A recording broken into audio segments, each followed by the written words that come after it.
I'm Emily Mashak, and you're listening to Tuned Into NoCo, Townsquare Media's show that lets you know what matters in NoCo. I'm talking today again with my friend Craig Secher, the president of Realities for Children, about their upcoming Nightlight Celebration as a part of Townsquare Cares Blue Christmas. So thank you for joining me, Craig. Yeah, thanks for having me here. I'm excited to be able to join you and share more about this year's Nightlights. I can't wait. But before we get to Nightlights, tell me a little bit more about Realities for Children.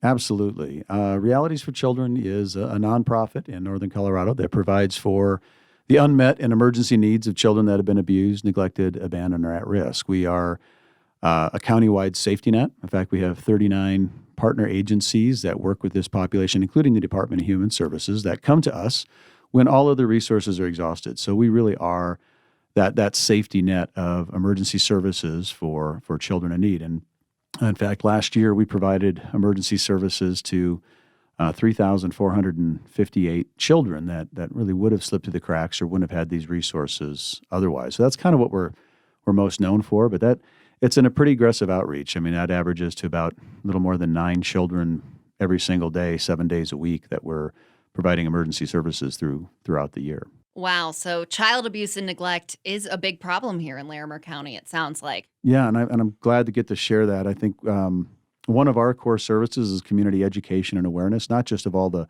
ways people can get involved and all the wonderful organizations that work together to serve these children, but also just about the problems of child abuse. We live in a beautiful, affluent, educated, great community, and sometimes we tend to think that that's not occurring here. In fact, last year, just in Larimer County, so not even talking Weld or surrounding counties, but just Larimer County received 6,883 new reports of child abuse. So those are new cases, new children, new needs on top of existing open cases from nearly 7,000 reports the year prior. So child abuse is a very real problem. It is a significant issue, and this year with the pandemic, it's become even more challenging. We're seeing more crisis points, trigger points for our children in placement, challenges in their placements, and of course, a lot of struggles in being able to continue their sexual abuse counseling, their therapy, medical appointments, even visitations, sibling visitations, family visitations, all of these things creating more crisis and challenges. Not, we're seeing that countywide, but certainly for the population that we serve. And of course, the bigger concerns are the children we're not learning about because of the safer at home. And unfortunately, not everybody is safer at home, and we're dealing with child abuse and neglect. So yes, it's a very real problem. We have a lot of concerns on top of our normal concerns this year, and we're working very hard to make sure that we can continue to be there. And I'm thankful for you helping us to share this message and inviting everybody to help us reach further in service during a year that we really need it. Of course, Townsquare Media is always happy to help with Realities for Children. Now, let's get to this year's Nightlights event. It's going to be a little different because of COVID-19. What can we expect?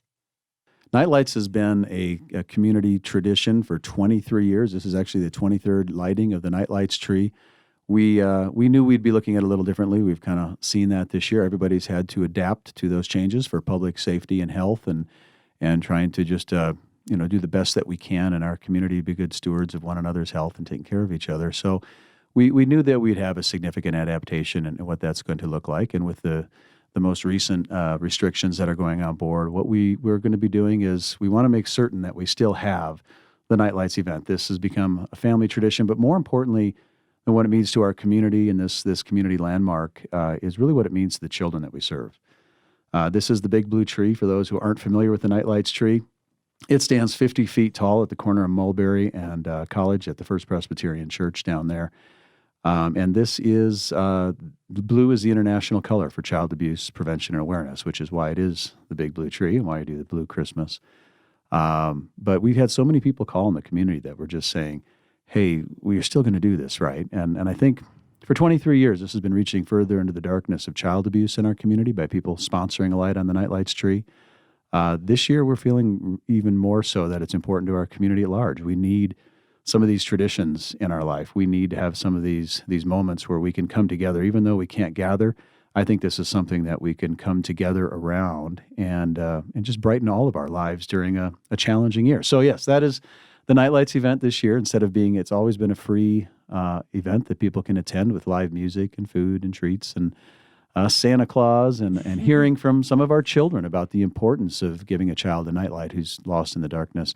All of that will still be happening, but it will not be an event that people can attend live. It's all going to be set up as a live broadcast that everyone everywhere hopefully will share with their friends, share with their family, wherever they are across the country. And on December 1st, tune in and be able to watch this year's program via live broadcast off our YouTube channel.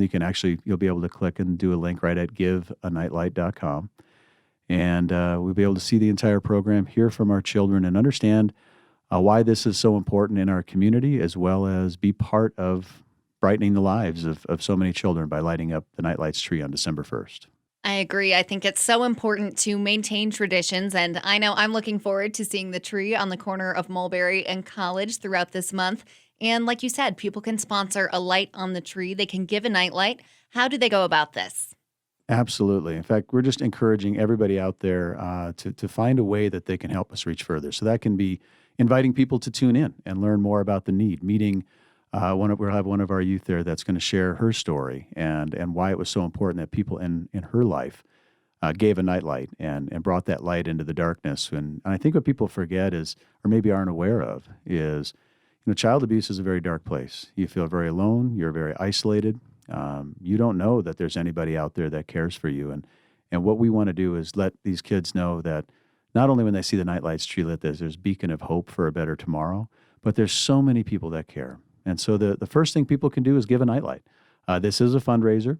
People can go to giveanightlight.com or just go to realitiesforchildren.com and follow the events tab there. But you can make a donation. Everybody who sponsors a light on the Nightlights tree brightens the life of a child. It's a $100 donation. Of course, 100% of that goes to direct services and emergency funding for the children that we serve. And that's the number one thing is, sponsor a nightlight. Help be a voice for these children silenced by abuse. Tell more people to come and sponsor a nightlight to learn what it's about, how they can get involved in our community. And then we have a really neat program. It's our Guardian Angel program called Champions for Children. And this is where we challenge people to say, look, maybe you got a great social media outreach or a lot of folks out there. Help spread the word. And our Champions for Children challenge is anybody that can find 30 other people to sponsor a light on the Nightlights tree. And if they do that, raising $3,000 or more, we actually have a Guardian Angel Award that goes to those folks that take on the Champions Challenge. And that's all on the website as well at giveanightlight.com. I love how much of an impact the Nightlight Celebration can make, but we know that it doesn't end on December 1st. So tell me, how can listeners continue to participate throughout the month of December? Absolutely. I think that's such an important point, is that Nightlights is not a one-night event. Nightlights is an every night event in the month of December. So beginning at 5 p.m. every night, we kick it off December 1st with the program. But every night at 5 p.m. there'll be a light show, and we're very excited. This Nightlights tree was upgraded last year by our presenting sponsors at Blue Federal Credit Union, who underwrote the entire redesign of this tree. And our friends at Blaze and Illuminations create a new program every year where people can enjoy this light show.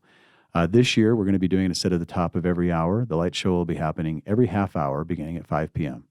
And also new this year is all of the songs that the tree is lit to are by local musicians. So we'll get to hear, local musicians lighting up the night. And I would say how people can get involved, in addition to sponsoring a light, becoming a champion, is go down to the Nightlights tree, enjoy it.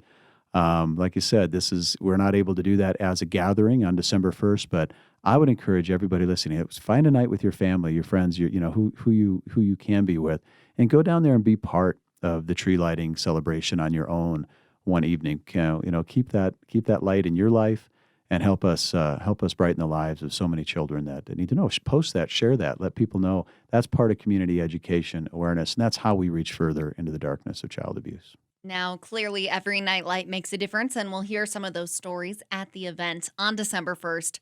But over the years that you have had Realities for Children, do you have any personal stories or memories about how you've seen it impact NoCo that have really stuck out to you?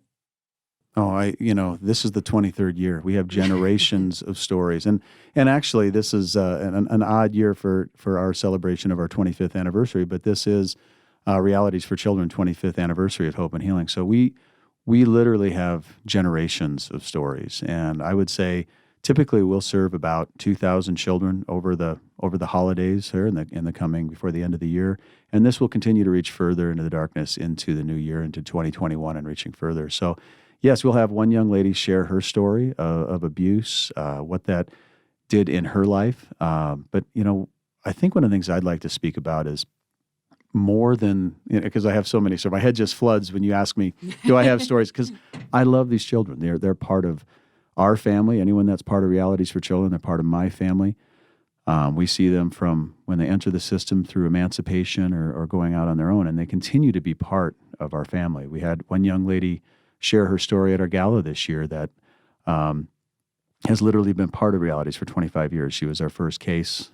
She was 3 years old when she was removed from the home with her sisters in a horrible case of abuse and neglect, and quite literally was, raised in, she's here now. She's 28 years old, 25 years later, and, she has a family of her own. She has her own child, and this is a child that will never know the horrors of abuse because of what people are able to invest into her life. And that'll be another story that we're going to be speaking about when Sonia shares her story at NightLights on December 1st. You'll obviously hear the horrible things, the horrible realities of abuse, but I think what we'll really hear is how important it is for people to get involved in whatever way they can, whether that's volunteering, donating, just a way that they can make a child's life brighter, and what an impact it had on her life. And I think most importantly, how we break that cycle. Mm-hmm. How by getting involved in their lives now, we can see another generation that never knows this. And that's a big deal, breaking the cycle of abuse, neglect, poverty, these sorts of things that we're really struggling with our children. So I think those are the things that brighten my life the most. When I think of all the stories of our children, I think of the triumph of overcoming personally and the breaking of the cycle, and a generation of children that I get to know that aren't coming through the system because of what people are doing today. So those are probably some of the bigger stories I think of, is how we have that long-term impact. And we've been doing this 25 years now. So we have the blessings of actually seeing that long-term impact of people getting involved now. That is such a beautiful story. I can't wait to hear more about it on December 1st. But I know the holidays are a busy time for Realities. What else do you have going on? Well, we do serve a lot of children. This is a very busy time for both the emergency services needs, of course, and more so this year. But we also have our normal distributions that we do over the holidays. So we have our big Santa's Helpers Workshop, which is where we collect new unwrapped toys and we distribute them through guardians, caseworkers, and everything else for our kids. That drive is going on right now.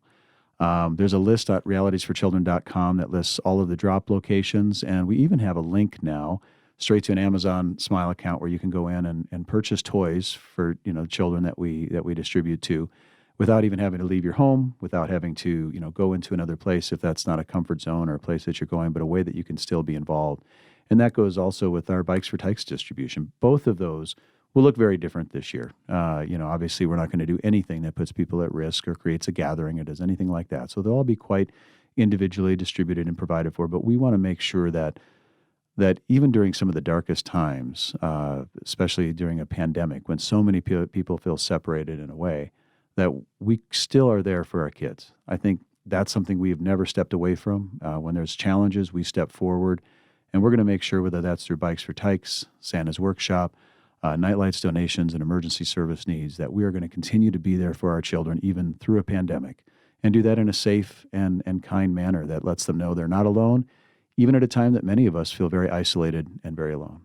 Well, I know we here at Townsquare are so grateful you're still doing Nightlights this year, and we're so grateful to have this partnership with you. What else would you like listeners to know about Nightlights or Realities in general? I think that what I'd like to share is just learn more about how you can get involved. We work with 39 amazing organizations locally. That's all on our website. If you can go there and learn about all the nonprofits that we work with collectively, and there may be some that speak very personally to you as well. I think the one thing that's really important for people to know is we ask them to give a nightlight, to make a donation during a challenging year, is that we're a very unique nonprofit, and that we also have about 240 local businesses like Townsquare Media Stations that underwrite all the administrative costs of the charity, so that when you make a donation, 100% of that gift goes to direct services. And that's a pretty unusual thing. So if you're looking for a great impact for a wide demographic of the children that we serve, and knowing that your dollars are going going directly to those services, this is the way to do that. And so I'd also encourage people to go to our website at realitiesforchildren.com and learn about all the business members. You can go in there and see who all these businesses are. And of course, this has been a hard year on a lot of businesses as well. Please choose to do business with the businesses that are giving back and helping children in our community. So learn who those businesses are, choose to work with them, thank them when you have the opportunity, but just find a way to get involved. And I think the only other thing I would say to everybody is please help us do that this year. We know we've got a tough year ahead of us. We're going to need that. And I think this is a really special way that we can come together as a community to make sure that no child is forgotten. Yes, I can't wait to see this year's Nightlights and what it can do for the community. Thank you again, Craig. It's always great to have you back. Absolutely. Look forward to hopefully seeing everybody stop on by the Nightlights tree and join us on December 1st for the live broadcast. Again, that was Craig Secher, the president and founder of Realities for Children, talking about the Nightlights Celebration. Townsquare Media is proud to be a part of the Nightlights Celebration through Townsquare Cares Blue Christmas. You can sponsor a light on the big blue tree by visiting giveanightlight.com.